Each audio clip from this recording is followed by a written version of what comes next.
Our season opening program this season revolves around a true American masterpiece, Gershwin's Piano Concerto in F, which celebrates its 100th anniversary this year. This piece was important for Gershwin because it was the first piece that he really proudly fully orchestrated himself.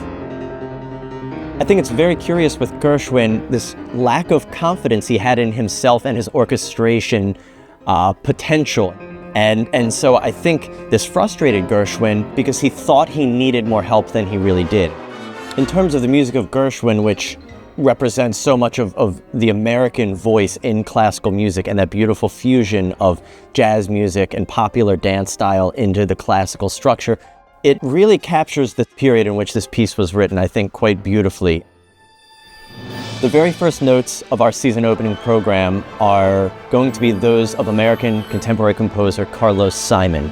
The piece we're performing, Mother Box Connection, is a piece just filled with unbridled energy. I think there's a quicksilver quality to this piece. It's always bubbling and surging and dipping and bobbing and weaving, and it doesn't let go until the end of the piece. I think sets a really bold tone for kicking off our season, and just sort of the energy and exuberance that this orchestra that we have here in Elgin really brings to everything.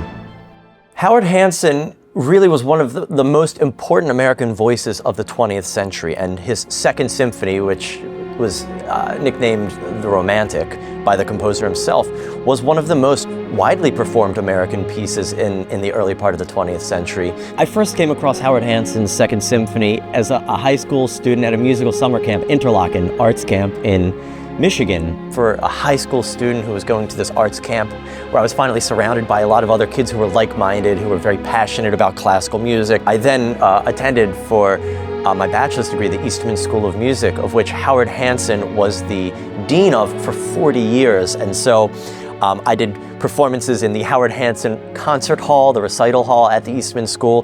His portraits were all over the school, and so it was a name that I sort of followed me, or I followed him consistently throughout my life.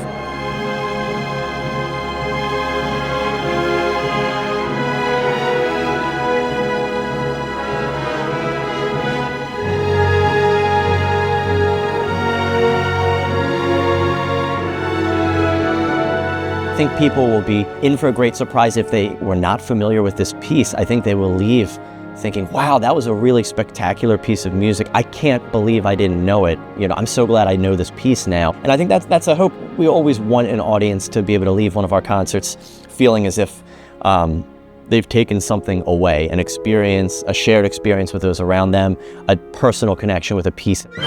You leave the concert hall, these melodies will stay ringing in your ears, and there's something to be said about that quality in music.